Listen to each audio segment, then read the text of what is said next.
Welcome, dear listener.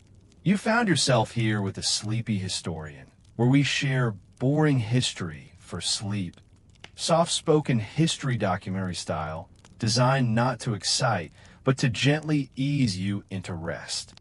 Tonight's story is one of calm bedtime storytelling, a journey into the past, told in the rhythm of a history sleep story. It is history made quiet, a form of bedtime relaxation and soft storytelling, meant to help you drift slowly into the safety of sleep.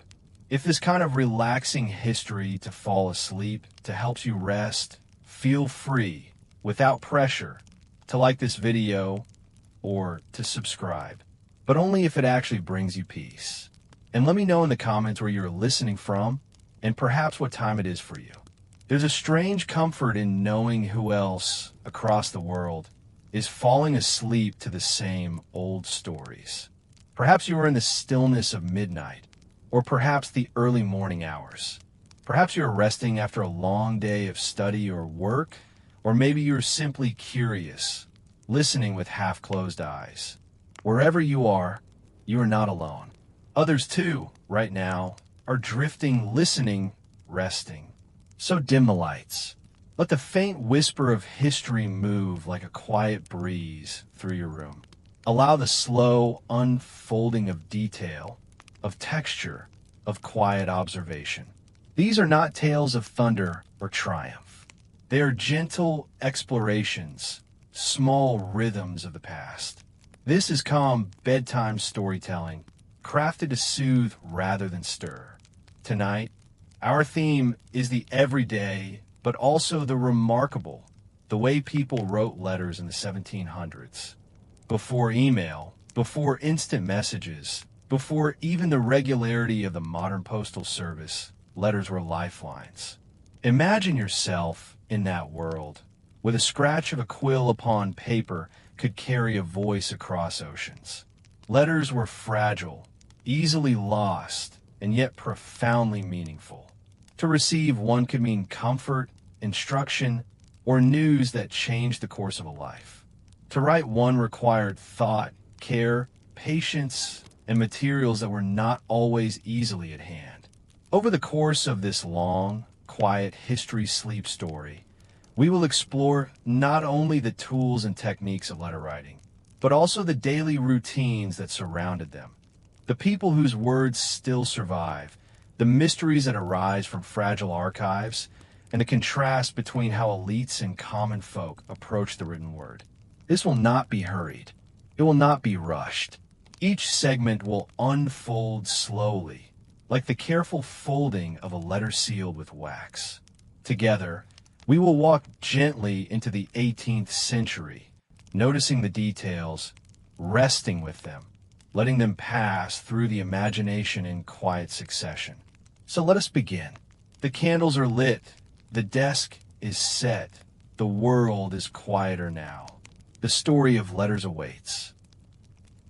Imagine yourself in the early 18th century, a time when the pace of life was slower, though filled with small, steady labors. There were no glowing screens, no instant buzz of notification. If you wish to communicate with a friend, a distant relative, a business partner, or even a government official, you turn to paper, ink, and the patient art of writing by hand. The process began with preparation. The paper itself was a treasure, often handmade. Sheets bore the subtle texture of linen or rag fibers, pressed and dried with care. When you held it, you could feel the faint unevenness beneath your fingers, soft yet sturdy. Unlike today's mass-produced pages, each carried tiny marks of its creation. A watermark, perhaps, faint but visible if held against the light of a window. The smell of paper mingled with other household scents, wax from the candles, the faint ash of a fire, or the herbal notes of dried lavender kept in cupboards to ward off moths. At the writing desk, a quill waited, often cut from the feather of a goose or swan. Its tip was sharpened with a small penknife, adjusted to the hand of the writer. To use it well required practice. Too much pressure and the nib would splinter. Too little and the ink would falter, leaving pale scratches. The ink itself was often mixed at home. A recipe might include gallnuts, iron salts, and a measure of wine or vinegar to hold the color. As it dried, it left a sheen that darkened over hours and days, sometimes turning from a glossy black to a softer brown. Letter writing was not always a solitary act. Families might gather, dictating words to the one among them most skilled in penmanship. Servants sometimes copied drafts. In large households, correspondence was a form of shared labor, for letters were not only personal. They were the backbone of business, of estate management, of political alliance. In small cottages, a single letter might represent months of saved coin for paper, sealing wax, and delivery fees. The act itself unfolded with unhurried ceremony. The writer dipped the quill into ink, shook the excess gently against the rim, and then bent over the page. The room might be quiet, except for the occasional crack of firewood or the creak of a chair. Each word took shape slowly, curls and loops drawn with concentration. There were no erasers. Errors had to be scratched out, overwritten, or left behind as evidence of a wandering thought. Imagine how it felt to wait for a reply. A letter could take weeks to travel, even a short distance, depending on the weather, the condition of the roads, and the reliability of the carrier. Across the ocean, messages could take months, sometimes never arriving at all. To send a letter was to send a part of oneself into uncertainty, trusting it to strangers, to horses, to the wind on the sea. Receiving one was an event. Envelopes, as we know them, did not yet exist. Instead, the sheet was folded upon itself, sealed with wax, pressed by a signet or a simple thumbprint. Breaking that seal, unfolding those creases, was a moment of anticipation. The letter carried not only words, but also the marks of its journey. A stain, a tear, the faint scent of salt air if it had crossed the sea. Daily life in the 18th century was threaded with these quiet rituals. For the wealthy, a desk filled with correspondence might greet them each morning, while clerks and secretaries managed the flow. For farmers, artisans, or soldiers, a single letter could mark a season. For women, often confined by social limits, the act of writing became both duty and outlet, one of the few respectable ways to pour thoughts, desires, and opinions onto the page. And so, in this first glimpse of daily life, we see how the act of letter writing shaped the rhythm of existence. It was both ordinary and extraordinary. Ordinary in that it was repeated endlessly, extraordinary in that it was the thread connecting lives across distance. Quietly, steadily, the scratch of pen upon paper was one of the defining sounds of the 18th century home. When you imagine letter writing in the 18th century, it is not only the paper and ink that come to mind, but also the deep sense of meaning attached to each exchange. A letter was not simply a piece of writing. It was a messenger that carried the presence of another person across time and distance. To hold one in your hand was to feel, in some measure, their voice and their attention, drawn into the present moment. For families, letters were lifelines. A son sent away to study might write back to his parents, filling pages with observations, reassurances, or polite gratitude.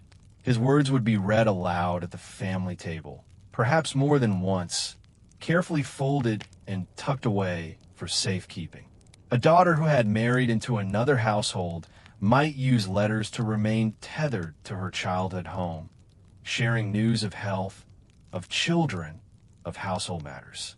Parents treasured such connections, for travel was costly and often impossible. The written word was the closest substitute for an embrace. In courtship, letters took on a more delicate weight. Lovers exchanged carefully measured words, knowing that each phrase might be preserved or scrutinized by others. The art of subtlety thrived here, with hints and veiled references carrying layers of meaning. Many young women were taught not only to read, but also to compose letters that conveyed both modesty and wit. The letter was, in some ways, an extension of the self, a chance to present one's mind and character to another. To receive a letter filled with tenderness could set a heart to fluttering in a way no spoken word, bound by propriety, ever could. Beyond the family circle, letters wove together the fabric of business and society. Merchants relied on correspondence to arrange shipments, negotiate prices, and maintain distant partnerships. Farmers wrote to markets in nearby towns. Soldiers relied on letters for orders, for news from home, and for updates on distant conflicts. For the clergy, the written word was a means of spreading sermons, instructions, and doctrinal arguments. Each group had its own rhythms, its own patterns of exchange. It is important to remember that literacy was not universal.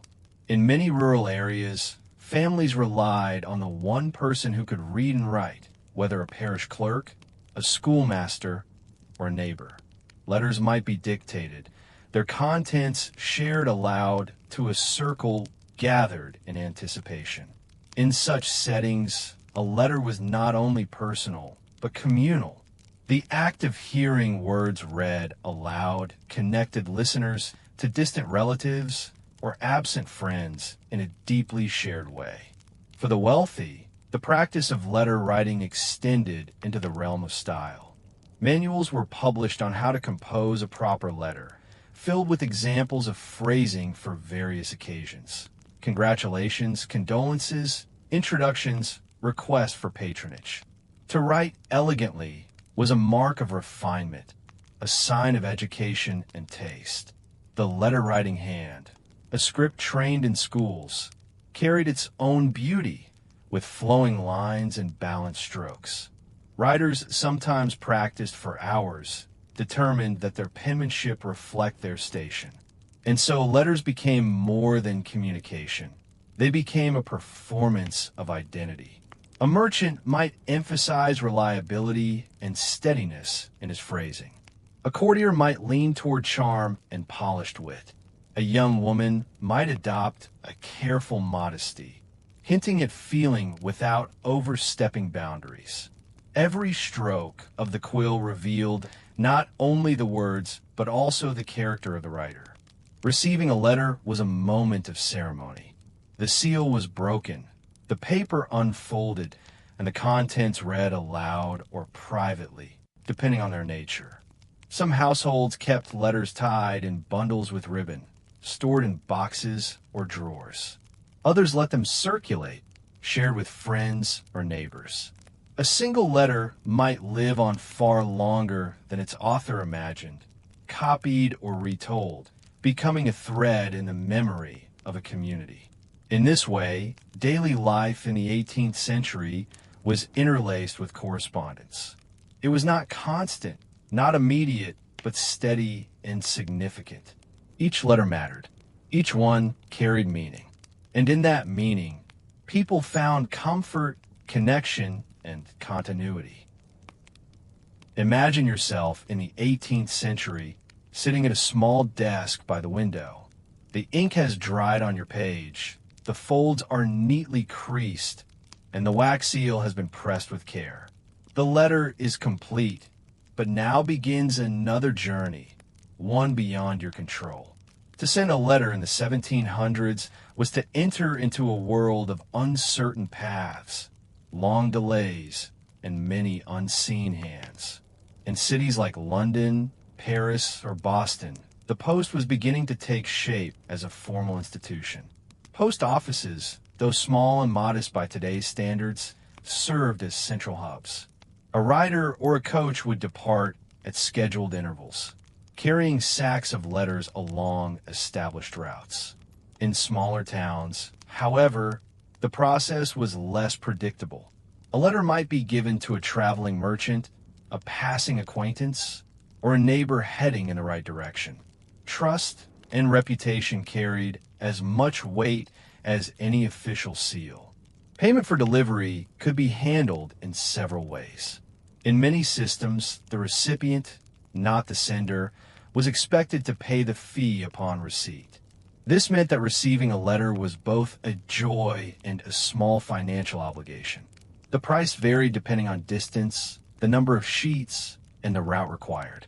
For poorer families, these costs could be significant, and so letters were often written with great economy, filling every margin of the page with tiny script or even cross-writing, turning the paper 90 degrees and writing across the lines already filled to squeeze more words into a single sheet. Once a letter left the sender's hands, uncertainty began. Travel was slow and vulnerable to weather, terrain, and the risk of theft. A storm might delay a coach for days. A river in flood could halt a crossing. Riders on horseback covered long distances, but at a measured pace, stopping often to rest. Coastal routes were subject to the whims of the sea, with letters carried on small boats between ports. Even when systems were reliable, speed was nothing like what we expect today. A letter sent from London to Edinburgh could take a week. From Paris to Rome, perhaps two. Across the Atlantic, several weeks or even months. And so, waiting became a quiet ritual of life. People lived in stretches of anticipation, scanning the roads, listening for the sound of hoofbeats or the creak of a coach arriving at the town square. The arrival of the post was an event in itself. Crowds might gather, each person eager to hear if their name was called, if a folded sheet with a familiar hand had found its way across the miles. The sound of a name read aloud was enough to stir the heart. Relief, excitement, sometimes fear of bad news. In rural areas where no formal post existed, letters relied on personal networks. A farmer might carry a letter for his cousin to the next town. A peddler traveling from village to village could serve as a messenger.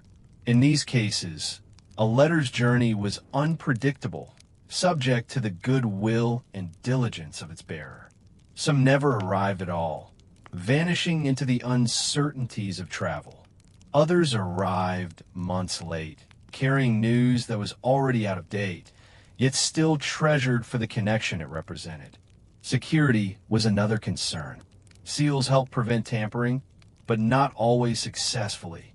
Letters containing sensitive information, business deals, political matters, family disputes, carried risks of interception. Some writers used codes, ciphers, or deliberately vague phrasing to guard their meaning. Others entrusted messages only to those they deeply trusted. For many, this added a layer of intimacy. The letter was not only personal, but private, almost sacred. Receiving a letter, then, was a moment of ceremony, but also of relief. To hold the folded paper was to know that someone had thought of you, that words had traveled the slow and uncertain paths of the world to find their way to your hands.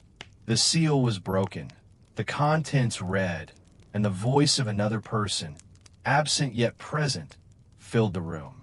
The long wait dissolved in a closeness, however brief. The rhythms of sending and receiving shaped the pace of relationships, of business, of governance. Leaders planned wars and treaties around the slowness of correspondence.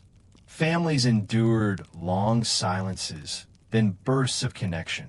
Merchants planned shipments around letters that could arrive late or never at all. This uneven flow of communication was simply part of life. Patience was not only a virtue, but a necessity. It is easy, from our present perspective of instant messages and immediate replies, to overlook the weight of such delays. In the 1700s, that very slowness gave each letter its gravity. The words written were meant to last, to carry meaning across time and space, to be worth the effort, the the expense, and the weight. And so each folded sheet, each packet of inked lines, became a vessel of presence, traveling slowly but steadily from one life into another. Imagine yourself in Philadelphia in the mid-1700s. The air carries the mingled scents of ink, parchment, and smoke from countless hearths. The streets hum with conversation, trade, and the occasional ringing of a blacksmith's hammer.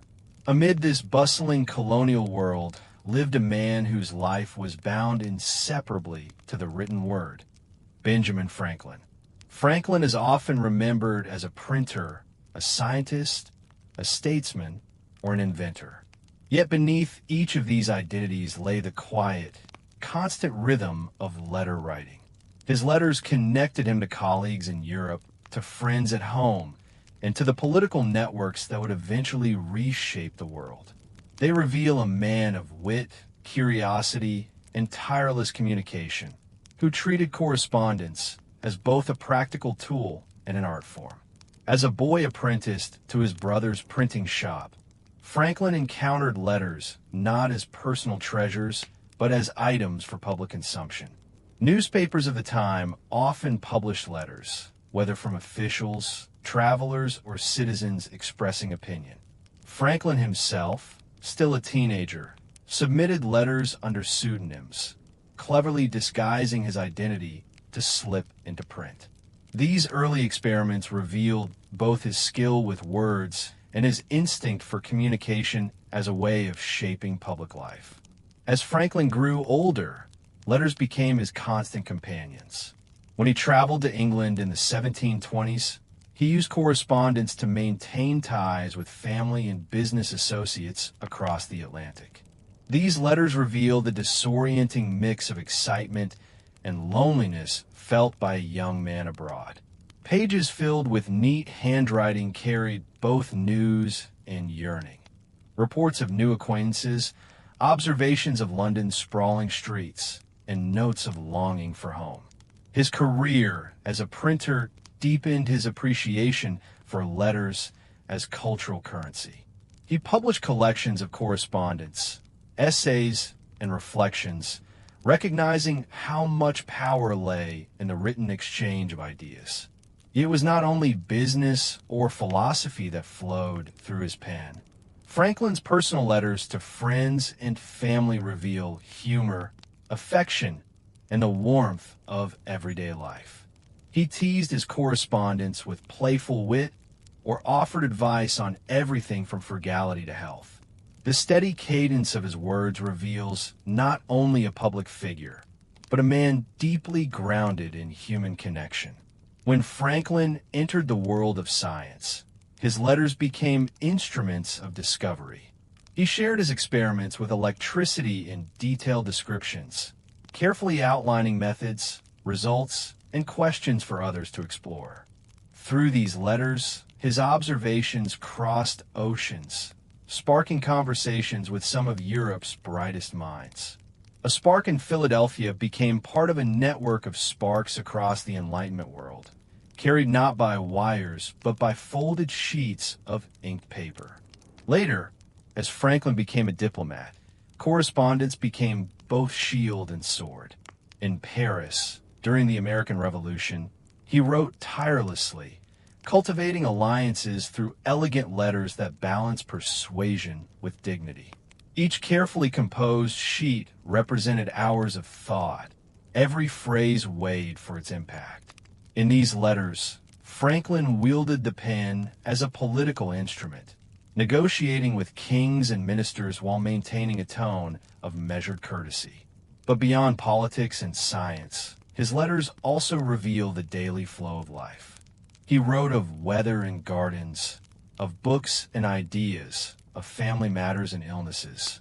Through these pages, one can almost hear the scratch of his quill, feel the stillness of the room around him, sense the small ritual of writing as a thread binding together an otherwise turbulent century. The physical experience of Franklin's correspondence is worth imagining. Picture him in his Paris residence, seated at a desk lit by candlelight, the air thick with the faint scent of tallow. A stack of folded paper rests nearby, a small pot of ink glistening darkly in the flickering light. His spectacles perch on his nose, his pen scratches slowly, steadily across the page. Outside, the distant sound of carriage wheels on cobblestones marks the movement of the city, but inside, only the rhythm of thought translated into words fills the air. For Franklin, letters were never simply private exchanges. They were bridges between worlds, instruments of learning, tools of persuasion, and records of a life that spanned both continents and disciplines. Through them, we glimpse not only his public achievements, but also the quieter currents of his mind, the humor, the restlessness, the longing for connection that made him deeply human. When we read his letters today, we are transported into those moments of stillness, when ink met paper and thought became presence. Across centuries, his words remain steady, as if he still writes to us, the modern reader, whispering his reflections into the quiet of our own rooms. By the 1770s, the world Franklin inhabited was on the edge of transformation. The American colonies were restless, chafing under British taxation and governance, and the storm of revolution was beginning to take shape. Franklin, now an elder statesman, found himself at the very heart of events, and once again, letters became his constant companions. Imagine Franklin, not as a fiery speaker in a crowded hall, but as a man seated quietly at his writing desk. He did not always persuade with raised voice or sweeping gestures, but with the calm authority of carefully chosen words set down in ink. His letters became threads woven into the larger fabric of independence, some addressed to allies across the ocean, others to fellow revolutionaries struggling to make sense of the turbulent present. When Franklin traveled to France as commissioner for the new United States, the success of the rebellion often seemed to rest not on battles, but on paper. In Paris, he lived in the suburb of Passy, where his residence became a hub of constant correspondence. Stacks of letters came and went each day. Petitions from American officers, requests for supplies, intelligence from Britain, and, perhaps most importantly, messages to French ministers who weighed whether to support the cause of independence. His style of writing in these diplomatic letters was deliberate. He rarely pushed too hard, instead cultivating goodwill with a tone of modesty and reason. The words themselves carried the weight of a new nation asking to be recognized. Yet Franklin delivered them with the calm restraint of someone who understood that persuasion worked best when it did not appear desperate. At times, his letters carried veiled urgency. He would write of the dire shortages in America, of soldiers without shoes or coats, of the pressing need for arms and ships. Yet even these desperate appeals were written with a steady hand, the sentences balanced, the rhythm measured. One could almost sense him pausing between lines, adjusting phrasing to soften the edges of pleading, wrapping necessity in the cloth of diplomacy. Beyond official correspondence, Franklin's personal letters from this period reveal the immense strain he endured. He confided to friends about his fatigue, about the weight of representing a struggling republic before the courts of Europe. Yet even in these more intimate words, there was a current of humor, a flash of wit, as if he understood that levity could soften even the heaviest burdens. The physical image of Franklin at this time is striking. Picture the elderly man, hair now white, dressed in plain but dignified clothes, seated in a French salon surrounded by gilded mirrors and heavy curtains. At his side, piles of folded paper and sealed envelopes await dispatch. Couriers arrive and depart, carrying these letters across city and sea, each folded sheet carrying not only words, but the fragile hope of a nation in the making. In 1778, Franklin signed the Treaty of Alliance with France, a triumph of diplomacy that owed as much to patient correspondence as to political maneuvering. Without his steady flow of letters that reassured, explained, and persuaded, it is difficult to imagine such a treaty ever taking shape. His pen became a bridge between two worlds, the fledgling republic and the established kingdom of France. Even after the treaty, Franklin's desk remained busy. He wrote to American leaders, updating them on negotiations, warning them of difficulties, or offering encouragement during bleak stretches of war. He also received countless letters from ordinary citizens who saw him as a symbol of wisdom and reliability. To many, Franklin was not just a diplomat, but a correspondent whose words brought comfort in uncertain times. Consider for a moment the rhythm of his daily life in Passy. The mornings might begin with the sorting of mail delivered overnight, a clerk reading aloud the contents of incoming letters.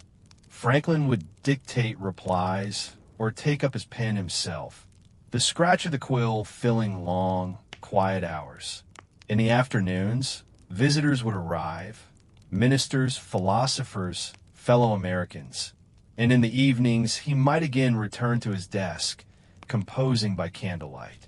It was a cycle of words and waiting, of communication that stitched together a fragile transatlantic alliance. The Revolutionary War was fought with muskets and cannons, but equally with parchment and ink. Franklin's correspondence during these years reminds us that wars are not only measured in battles, but in the quiet persistence of negotiation, persuasion, and a steady effort to connect people separated by great distances. Through these letters, Franklin demonstrated that writing could be as powerful as any weapon, and perhaps more enduring. Battles were won and lost, but the words he set down in careful lines created bonds that outlasted the smoke of the battlefield. They remind us that history often advances not through shouts or clashes, but through the quiet endurance of someone seated alone at a desk, writing patiently into the night. By the 1780s, Franklin had become an elder statesman whose pen still carried remarkable influence. Though age and illness weighed on him, the act of writing letters remained a central rhythm of his daily life. The revolution had moved toward its conclusion, and with it came new challenges of building a nation. Franklin's correspondence, both public and private, reveals not only his role in diplomacy, but also the deeply human qualities that made his writing resonate across centuries. In his later years, Franklin's letters display a balance of wisdom and weariness. He wrote frequently about the physical discomforts of age, gout, kidney stones, and fatigue, yet even these subjects he approached with humor. A letter to a friend might include a playful complaint about the aches of his body, followed by a witty observation about human folly or a sharp piece of advice about governance. This balance of candor and wit gave his words a warmth that few of his contemporaries could match. Imagine him seated in Philadelphia, near the end of his life, surrounded by papers and visitors. His spectacles rest low on his nose, and his hand, though less steady than in youth, continues to move carefully across the page. The letters he wrote in these final years addressed a wide range of subjects: political debates in the New Republic, scientific musings, reflections on morality, and affectionate notes to family and friends. One of the most significant letters from this period was his correspondence with European thinkers, where Franklin continued to engage in a transatlantic dialogue of ideas.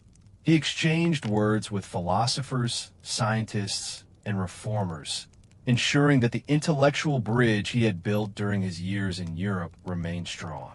These letters reflect a man who, though physically diminished, still carried an expansive vision of human progress. Domestically, Franklin's letters played an important role in shaping the fragile American experiment. As a delegate to the Constitutional Convention of 1787, he was too frail to speak often, but his written words captured the spirit of compromise. His famous appeal for unity, urging the delegates to set aside their differences for the sake of the whole, was delivered not by his voice, but read aloud from a paper he had penned. It was another reminder that even when his body weakened, his pen remained powerful. Franklin also continued to correspond with his children and grandchildren, though these letters often carried a tone of disappointment or stern advice. His relationship with his son William, who had remained loyal to Britain during the Revolution, was strained. In their letters, one can trace the difficult mixture of affection, regret, and political fracture that marked many families during those turbulent times. For Franklin, the Revolution was not only a matter of states and armies, but also one of personal estrangement written into private letters. Yet even amid family discord, Franklin's legacy as a letter writer only grew. His collected correspondence forms one of the most extensive records of the 18th century. Scholars today sift through thousands of pages, discovering not only the statesman and scientist, but also the man of daily life. A grandfather offering gentle encouragement, a humorist poking fun at pretension, a weary diplomat still seeking peace in words. Consider how these letters would have been received at the time. An envelope bearing Franklin's name would arrive in a household or a minister's chamber, its seal intact. To open such a letter was to enter into conversation with one of the most recognizable figures of the age. His words traveled by ship and stagecoach, crossing oceans and winding roads, carrying with them the quiet authority of experience. In his final letter, written in 1790, only weeks before his death, Franklin addressed George Washington. It was a simple note, urging that the new government take further steps toward ending slavery. Though brief, it revealed that even at the end of his life, Franklin continued to see letters as instruments of change, calm words set upon paper, carrying the weight of moral conviction. Franklin died in April of that year, but his correspondence lived on, a paper trail stretching across decades and continents. The legacy of his letters is not merely the history they record, but the way they demonstrate the enduring power of written communication. For Franklin, letters were not casual exchanges, but lifelines, tools of diplomacy, instruments of humor, carriers of wisdom, and ultimately, reflections of his humanity. When we think of Franklin today, it is easy to recall the kite and key, the spectacles, or the portraits that hang in museums. Yet equally important is the image of him seated quietly with quill in hand, writing patiently into the night. His life reminds us that words on paper can shape nations, comfort loved ones, and bridge distances of time and space. In the steady scratch of his pen, one hears not only the labor of writing, but the heartbeat of history itself. When we think of letters in the 18th century, it is easy to imagine only the words themselves, the flowing ink, the elegant sentences, the neat signature at the bottom of the page. Yet beneath those words lay an entire world of physical materials and subtle practices that shaped how letters were made, sent, and preserved. Each sheet of paper, each drop of ink, and each careful fold carried within it traces of human labor, economy, and ingenuity. Paper, in the early 1700s, was not yet the cheap, mass-produced commodity we take for granted today. Instead, it was a carefully crafted product, usually made from linen or cotton rags rather than wood pulp. Rag pickers collected scraps of old clothing, worn sheets, and discarded cloth, which were then broken down into fibers, cleaned, and pressed into sheets. To hold a letter from that time is to hold a small piece of someone's cast-off garment, transformed into a surface for communication. The texture would have been thicker, more resilient, and slightly rough beneath the fingers, a far cry from the smooth paper of modern notebooks. Ink, too, was a substance with its own quiet story. The most common variety was iron gall ink, made from oak galls, strange, round growths found on oak trees where insects had laid their eggs. These galls were crushed and mixed with iron salts and gum arabic, creating a dark, lasting ink that bit into the paper's fibers. If you examine a surviving letter from the 1700s, you will often see the faint brownish tint of this ink, sometimes even bleeding faintly through to the reverse side of the page. The act of dipping a quill into this mixture, shaking off the excess, and pressing it onto paper was a rhythm repeated countless times, a small ritual of patience and precision.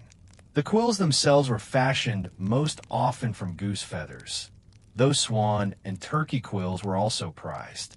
Preparing a quill required skill. The feather had to be hardened, cut to the right angle, and sharpened carefully to produce a clean line. A well-made quill might last for several days of writing before needing to be trimmed again, while a poor one would splinter quickly. The soft scratching sound of quill against paper was the background music of countless evenings across Europe and the Americas. Letters were not placed in envelopes as we know them today. Instead, the sheet of paper was folded carefully into a secure packet, with blank sections reserved for the address. The writer would often use a small wax seal to fasten the folds, pressing it with a metal stamp or even a simple signet ring. The color of the wax, the design of the seal, and even the neatness of the fold could all convey subtle messages about the sender's status and attention to detail. To break open a seal was to cross the threshold of privacy, an act both practical and symbolic. Postal systems of the 18th century were still developing. In Britain, the penny post delivered letters across London with surprising efficiency, while transatlantic mail could take weeks or even months, carried aboard merchant ships or naval vessels. A letter sent from Philadelphia to London might cross a storm-tossed ocean, its paper warped slightly by damp air, before being delivered to a London townhouse. The uncertainty of delivery added a layer of suspense to every message. One could never be entirely sure when, or even if, a letter would arrive. Archaeologists and historians today study these surviving letters not only for their words, but also for their physical traces. Fold lines show how a sheet was handled. Wax residue hints at the color of the seal. Margins reveal whether the writer economized on space by filling every inch of paper. Even the way ink has faded tells a story about chemistry and time. To hold such a letter is to glimpse the texture of a vanished world, where communication required not only thought but also tangible material effort.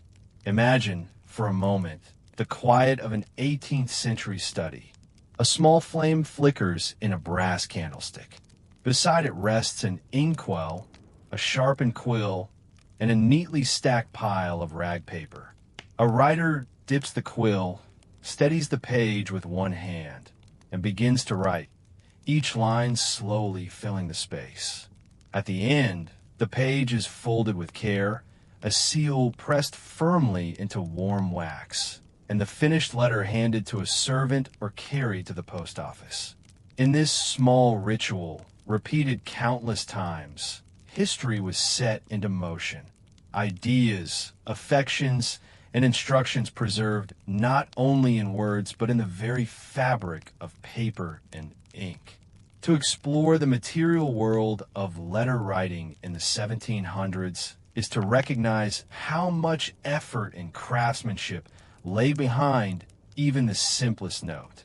Today, when a message can be sent instantly across the globe, there's something soothing about recalling a time when communication required such patience, care, and physical presence.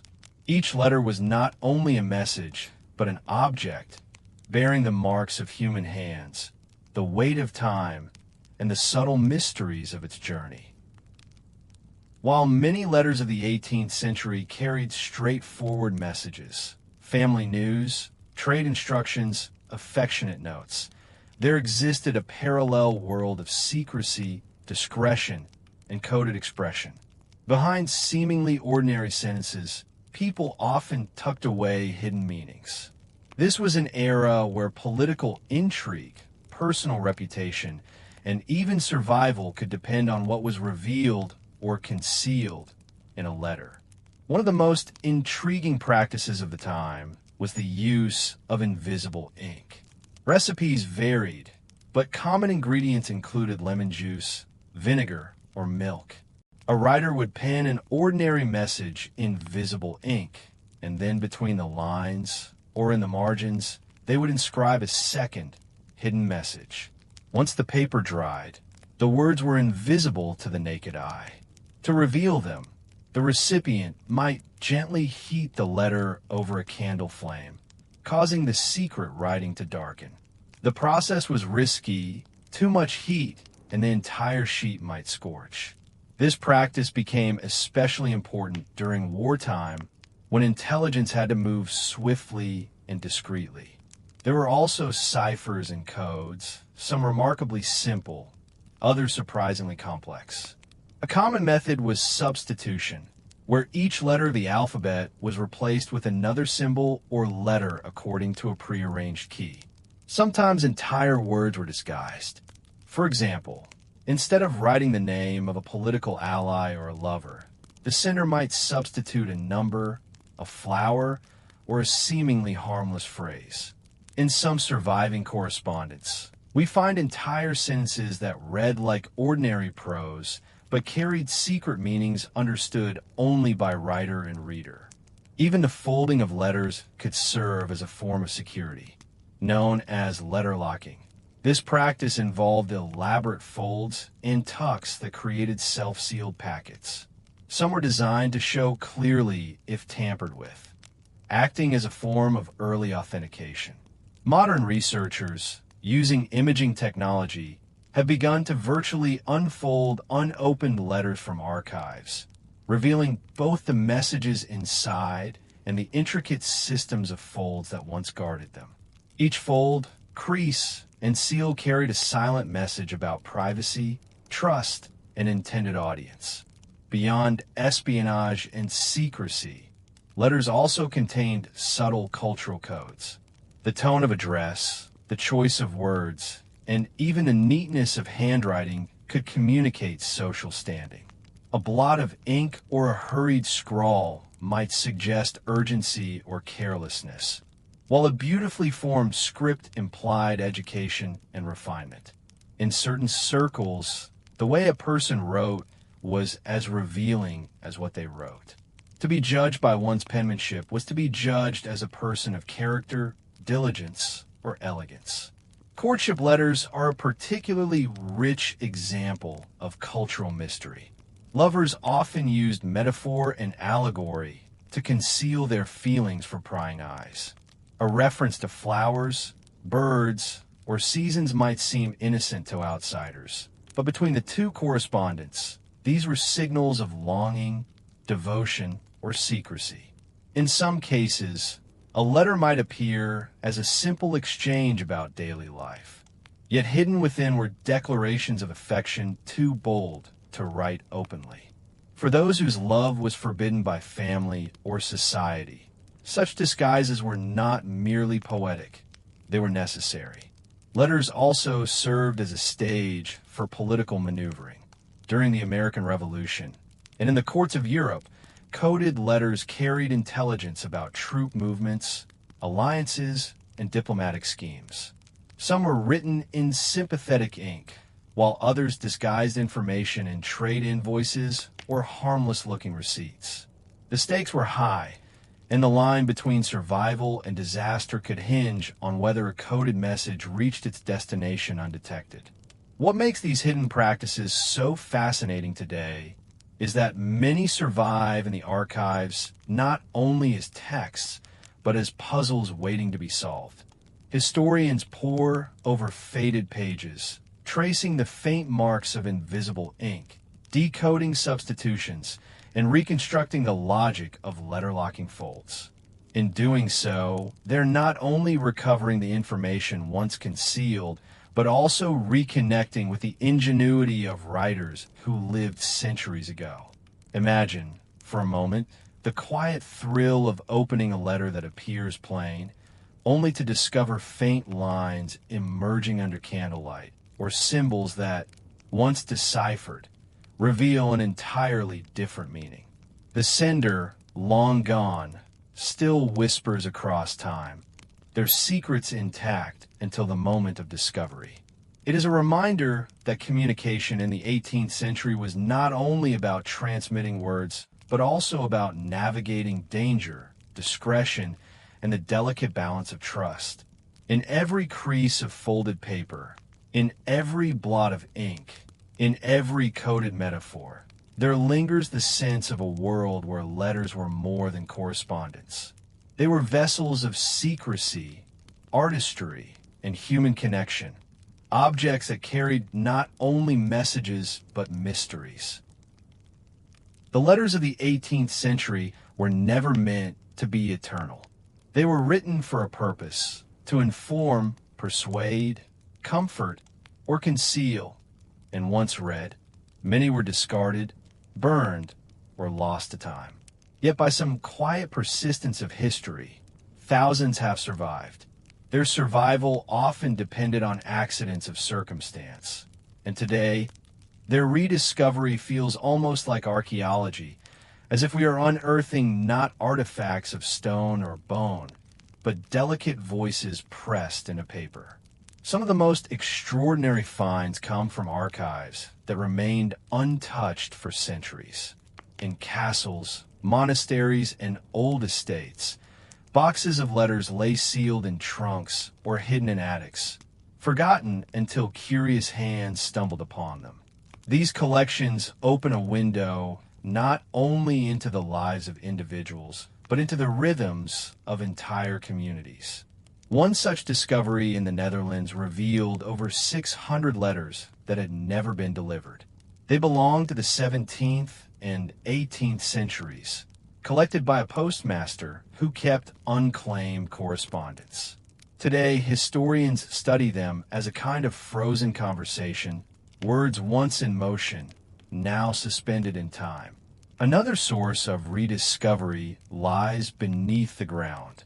Archaeologists sometimes uncover fragments of letters buried with possessions, preserved in the folds of books, or even reused as wrapping for goods. Paper was too valuable to waste, and so old letters were often recycled. A letter might end its journey not in a desk drawer, but as a lining for a box or a patch in a book's binding. When these hidden layers are peeled back centuries later, the ghost of someone's words emerges, fragile yet intact. Maritime archaeology has also contributed. Shipwrecks from the era occasionally yield letters sealed away in waterproof containers or tightly packed cargo. These missives, sometimes still legible, speak with uncanny immediacy. One might read a sailor's anxious words to his family, written days before the ship went down. To hold such a page is to bridge a chasm of centuries, to feel the weight of a life interrupted yet strangely preserved. In the modern era, technological advances have transformed our ability to study these fragile remnants. Scholars now use multispectral imaging to recover faded text, coaxing words out of pages that appear blank to the naked eye. This method is especially valuable for letters written in invisible ink, or for pages damaged by water, smoke, or decay. Virtual unfolding techniques allow unopened letters, sealed since the 18th century, to be read without tearing their delicate folds. The digital age, in this way, has become a tool not only for communication, but for listening to the whispers of the past. But beyond the mechanics of discovery, what makes these letters so compelling is their ordinariness. Many are not great documents of state or records of momentous events. They are grocery lists, notes of affection, instructions for servants, or brief updates about weather and health.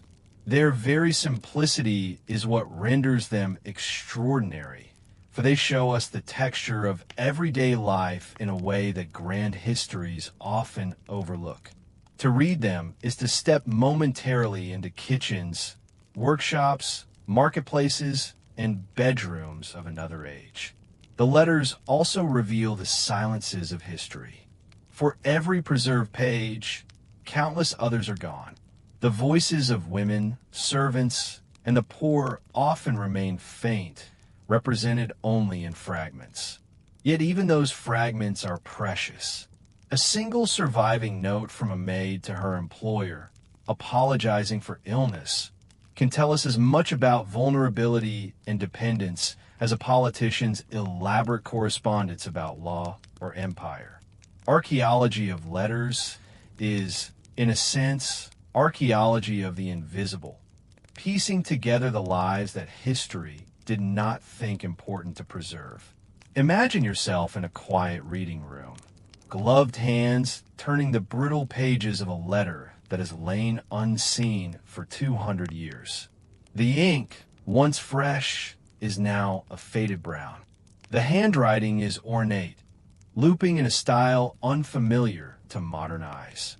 As you trace the lines, the writer seems to return, their concerns echoing faintly. Perhaps they worried about the price of wheat, or the health of a relative, or the uncertainty of a voyage. These were once urgent, burning matters. Now, they arrive softened by time, speaking with the gentle hum of lives that once were. Each letter rediscovered becomes not only a document, but a bridge. It connects us to the fragile humanity of those who came before. Archaeology often conjures images of monumental ruins and dramatic artifacts. Yet here the treasures are slips of paper, folded and sealed, their true value resting in the breath of voices they carry. The archaeology of letters is, ultimately, an archaeology of intimacy, the recovery of thoughts once destined for a single reader, now reaching across centuries to speak to us all. In the 18th century, the act of writing a letter was universal, yet the style, purpose, and survival of those letters differed dramatically depending on who was holding the quill. The contrast between the letters of the elite and the letters of the common people is one of the most revealing windows into the structure of society. The page became both a mirror of social divisions and, at times, a fragile bridge across them. For the elite classes, letter writing was not only a tool of communication, but also an instrument of self-presentation. Aristocrats, politicians, and scholars were keenly aware that their letters might be preserved, copied, or circulated. A nobleman writing to a colleague about estate management might phrase his sentences with elegance and wit, not only to inform, but also to demonstrate refinement. These letters were often filled with flourishes, long sentences threaded with subordinate clauses, references to classical literature, and quotations from Latin or Greek. The letter became a performance, almost a stage upon which the writer acted out their identity. In contrast, the letters of the common people were rarely written with posterity in mind. Many were functional and direct, composed to request payment, confirm employment, or reassure loved ones. Their vocabulary was simpler, their sentences shorter, their script less ornate. For those who had limited literacy, letters might even be dictated to a local scribe, leaving behind traces of two voices on the same page, the original speaker and the intermediary who set the words down. The physical appearance of letters also revealed these differences. Elite correspondence was often written on expensive paper, folded with care, and sealed with personalized wax stamps. Margins were wide, ink steady, and sometimes even adorned with delicate flourishes or miniature drawings. By contrast, letters from the lower ranks were frequently scrawled on reused scraps, squeezed into every available space, with ink blotted and uneven. The handwriting could be hesitant, and yet, in its very imperfection, it conveys a striking immediacy, a voice reaching out with urgency rather than with polish. Content further emphasizes the divide. Elite letters often turn to abstract matters, debates on philosophy, commentary on politics, reflections on literature, or elaborate descriptions of travel. A lady of rank might write long passages about the beauty of a landscape scene from a carriage window, or about the arrangements for an upcoming ball. By contrast, a laborer's letter to a brother in another town might contain only a few lines, a report on wages, the price of bread, or the health of a family member. What mattered most was not style, but the swift transmission of essential news. And yet, despite these contrasts, there were similarities. Both elite and ordinary writers used letters to maintain relationships over distance. Both expressed longing, worry, or joy. The universal themes of absence and connection thread through every surviving example. Whether wrapped in classical allusions or simple words, the letter remained a tether across space. The difference lay not in the emotions themselves, but in how they were framed, shaped, and recorded. The survival of these letters also reflects inequality.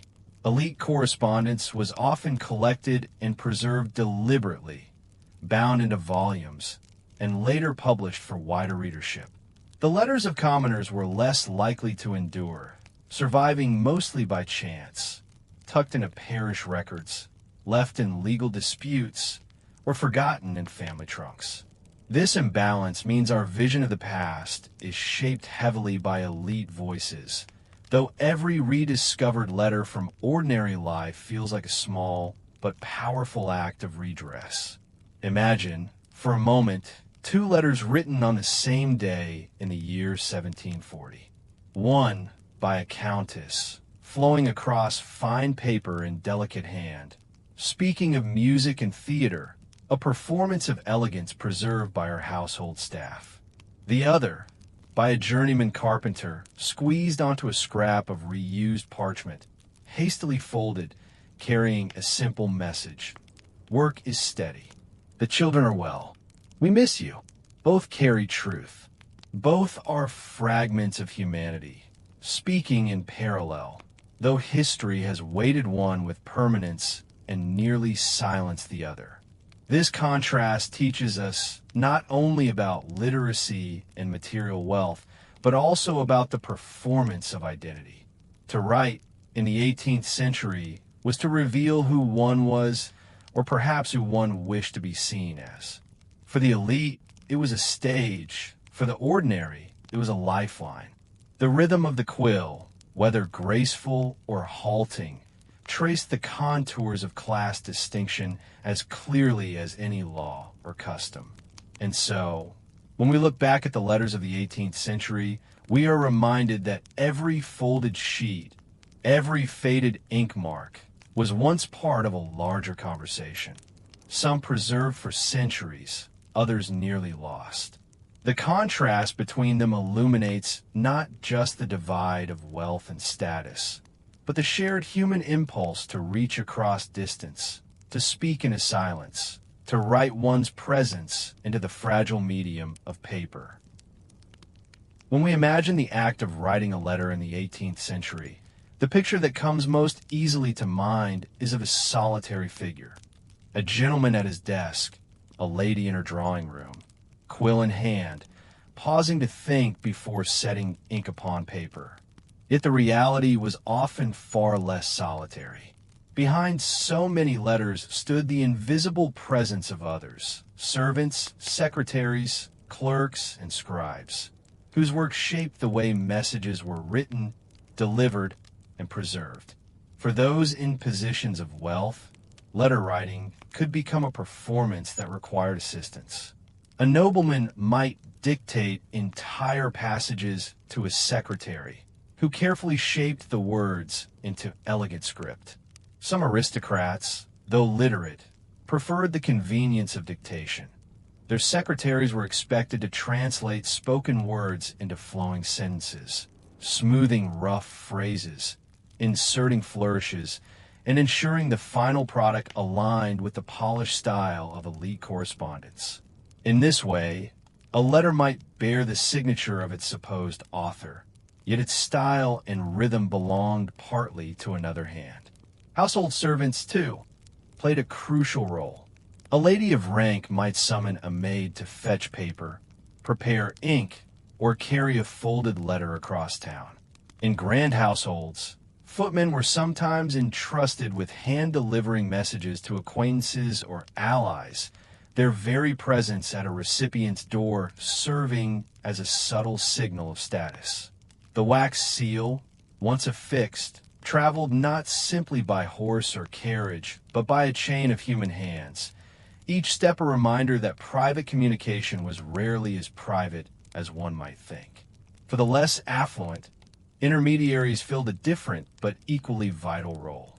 Many common people lacked the literacy needed to compose letters themselves. They turned instead to parish clerks, schoolmasters, or professional scribes, paying small sums to have words set down on their behalf.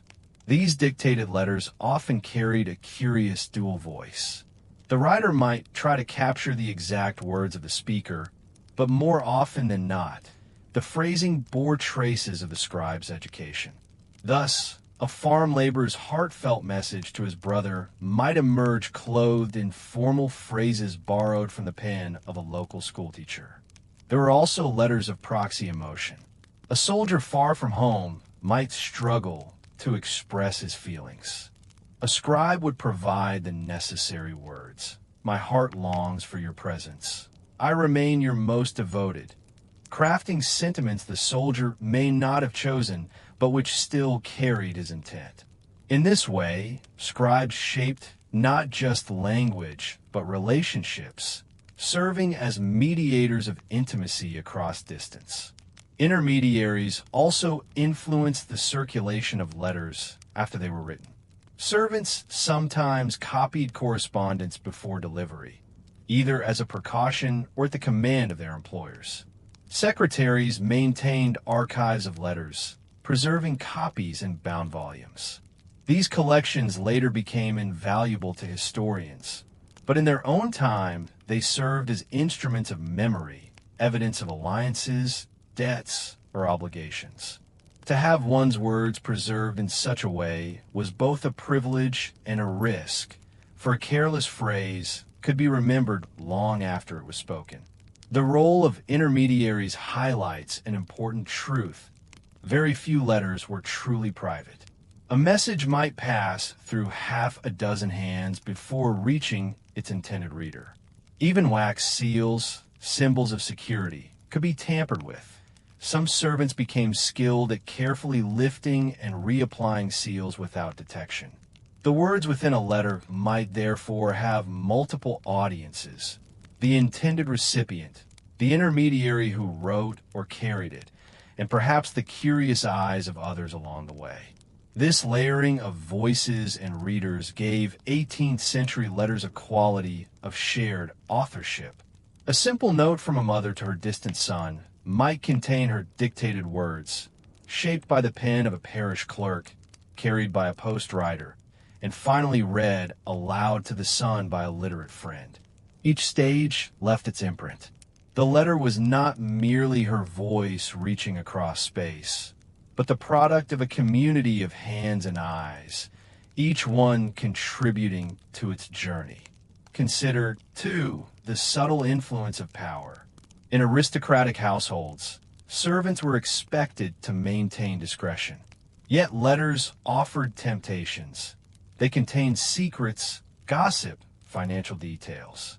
Some servants betrayed confidences by selling information to rivals or passing letters to political adversaries. Others, however, became fiercely loyal guardians, ensuring correspondence reached its destination untouched. In both cases, the servant's role in the chain of communication was unavoidable. Even the physical appearance of letters bore traces of intermediaries. A secretary's practiced hand was instantly recognizable, smooth, even, and adorned with flourishes. A clerk's script, by contrast, might be precise but plainer, reflecting training rather than artistry. Scholars today can often distinguish the work of particular secretaries within a politician's archive, noting where their style differs from the master's. Thus, behind every celebrated letter may lie a hidden ghostwriter, whose presence is recorded only in the slant of a pen stroke.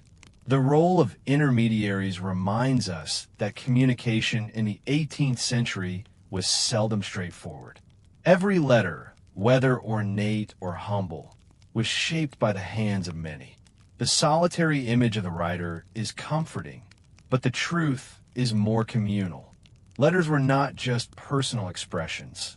They were collaborative artifacts, stitched together by the skills, loyalties, and sometimes betrayals of those who served in silence. In the 18th century, a letter was never merely a piece of communication. It was, in many respects, a stage. To write a letter was to step into a performance, one in which the choice of words, the quality of paper, the form of address, and even the manner of folding could all communicate more than the words themselves. A letter was at once personal and public, intimate yet performative, a document that revealed character as much as it conveyed information. For those in the elite classes, letters were carefully crafted mirrors of refinement. Politeness and wit were prized virtues, and correspondence became a way to display them. A gentleman might write to a friend with deliberate turns of phrase that echoed classical learning, or with allusions to fashionable poetry of the day. A lady might sprinkle her correspondence with carefully chosen metaphors or delicate compliments, signaling both education and sensibility. These were not accidental embellishments. They were calculated gestures designed to reinforce one's social place. Even the handwriting itself was part of the performance. Penmanship was a subject of instruction, and the smooth, flowing round hand became a marker of refinement. To produce neat, balanced letters with even spacing was not only aesthetically pleasing, but also proof of patience and discipline. Conversely, poor handwriting could suggest haste, ignorance, or a lack of breeding. Thus, a letter's visual form could elevate or diminish the reputation of its sender long before a reader absorbed its content. Letters also functioned as displays of material wealth. Fine paper, sometimes imported and watermarked, signaled affluence. Expensive sealing wax, elaborate monograms, and personalized stationery all became symbols of standing. A folded sheet of humble, rough paper carried one set of implications. A thick, creamy sheet embossed with a crest carried quite another. The recipient did not need to be told of the writer's wealth. The letter itself spoke on their behalf. But performance extended beyond material symbols. Letters often carried subtler signals, meant to be read between the lines. In a world where alliances and reputations mattered enormously, correspondence was laced with coded messages, with phrases that revealed loyalty, distance, affection, or disdain. A slight change in tone could hint at disapproval. A sentence left intentionally vague could conceal disagreement. A flourish of excessive praise might carry within it a quiet irony. Readers were expected to interpret such subtleties and to reply in kind, for the dance of correspondence was as much about unspoken meanings as written ones. For common people, too, letters had performative weight, though of a different kind. A carefully worded request for aid, perhaps written by a parish clerk on behalf of a farmer, was a performance of humility and dependence. Letters sent by soldiers to their families often emphasized courage, loyalty, and sacrifice, reflecting ideals of honor that the writer wished to embody. These performances may not have carried the polish of aristocratic wit, but they held equal power in shaping identity and sustaining bonds. The legacy of these performative letters is immense. Collections of correspondence survive in archives, preserving not only the words, but also the social worlds of the 18th century. Political figures left behind volumes of letters that today reveal the careful crafting of alliances and rivalries. Families treasured bundles of personal notes, tying them with ribbon and keeping them in chests for future generations. For many people, letters became the most enduring traces of their existence, tangible reminders of their voices, preserved long after their deaths. Historians who read these letters today encounter not just content, but texture, the faint scent of wax, the brittle edges of folded paper, the fading ink that once gleamed black and fresh. In these fragile remnants, the performative character of the letter still lingers. One can sense the care with which a hand hovered over the page, the pride taken in a flourish, the unspoken knowledge that every word might one day be read by more than its intended audience. There is something deeply paradoxical about this performative quality. A letter was both private and public, personal yet staged. Its intimacy was always shadowed by the possibility of exposure. A private confession might one day be read aloud in a drawing room or published in a collection. A declaration of loyalty could be scrutinized by historians centuries later. Writers of the 18th century often seemed aware of this dual fate. Their words, though directed to a single reader, were often composed with an invisible audience in mind, posterity itself. Indeed, the idea of legacy was ever present. Political leaders sometimes wrote with deliberate awareness that their letters might outlive them, shaping how future generations perceive their actions. Lovers exchanged notes with less public ambitions, yet even these were often preserved, cherished, and eventually shared. Each letter, in its own way, contributed to a kind of archive of selfhood, ensuring that the performance of identity continued long after the curtain of life had fallen. The performance of letter writing, then, was never mere vanity. It was a means of constructing the self, of asserting one's place in a world where reputation, relationships, and memory all intertwined. To hold a letter in one's hand was to encounter not only the message, but the careful artistry of its maker. Whether written by a statesman in a grand office or by a soldier in the dim light of a camp, the letter was both a vessel of meaning and a mirror of the self, carrying forward a legacy that stretched beyond the lifetime of its writer. And so, as our journey through the world of 18th century letters draws to a close, you may find yourself reflecting on how these fragile pieces of paper carried so much weight. They were not just messages, they were lifelines, performances, records, and legacies.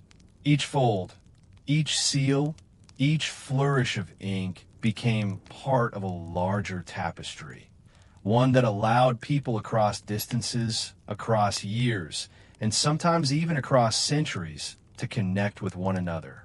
The world we inhabit today feels vastly different. You can reach out in an instant with a short message, typed and sent with hardly a thought. Yet in the quiet of the past, when writing was deliberate and slow, every word was chosen with care. Every page carried the labor of attention. In that sense, a letter was not only communication, but also contemplation. A single sheet of paper could carry hours of thought, days of waiting, and sometimes a lifetime of memory. There is comfort in knowing that even the most powerful and the most ordinary people alike turn to the same practice, setting quill to paper, struggling with words, hoping their meaning would be understood. In their letters, we hear voices that are at once distant and strangely familiar. Their hopes, their frustrations, their daily concerns echo softly across time, reminding us that human connection has always required patience, vulnerability, and imagination. As you lie here now, listening, perhaps you can picture those bundles of letters resting in trunks, bound with ribbon, waiting in the hush of forgotten rooms. Imagine the gentle crackle as they are unfolded, the faint traces of ink preserved against the years. They remind us that communication, at its heart, is a way of saying, I was here. I thought of you. I wanted these words to reach you. So let these old letters be your companions tonight. Let them remind you of the quiet rhythms of the past, where messages traveled slowly, and where silence between letters was as meaningful as the words themselves. Feel the weight of that stillness, like a soft blanket settling over you now. If this kind of soft storytelling helps you rest, feel free to like this video and subscribe, but only if it truly brings you peace. You might also share in the comments where you're listening from and what time it is as you drift into sleep. There is something strangely comforting in knowing who else is out there, resting to the same stories, breathing with the same rhythm. And now, as the lights of the past fade, allow yourself to sink deeper into quiet. The letters are folded, the ink is dry, the words are safe. You are safe, too, resting in the stillness of your own night. Close your eyes. Let the stories of history settle gently in your thoughts and drift towards sleep, calm and unhurried, just as words once traveled across centuries. Good night from the sleepy historian.